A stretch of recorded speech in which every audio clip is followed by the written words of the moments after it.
Hi, my name's Jon Harman with CORT. We're a supplier partner for Plus, and I'm here today to explore just how stressful is relocation. So if you've worked in mobility at all, you've probably heard people say moving is one of life's most stressful events.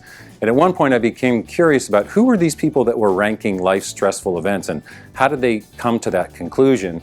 And I looked around and I came upon some research from the late 1960s by two gentlemen, Richard Ray and Thomas Holmes. And what they did was look at the medical records of thousands of patients and interview them when they were in the hospital to try to determine what was going on in their life in the year before they came ill.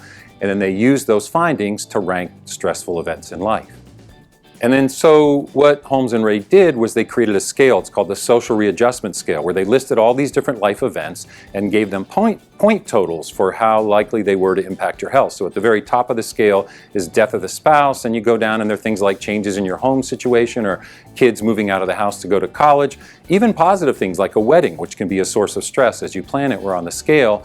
And what you're supposed to do is go through the scale, tick everything that's been impacting you in the last year, and then add up your aggregate score, which will tell you how likely you are to become ill in the not too distant future from a stress-related disease.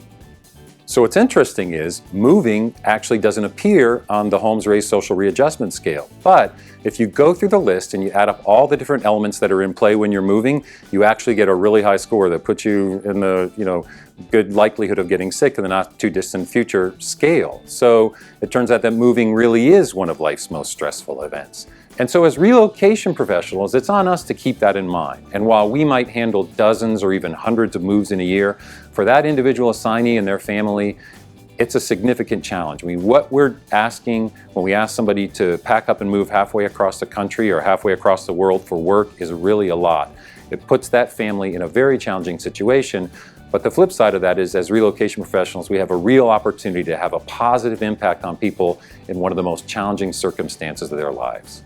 Thank you.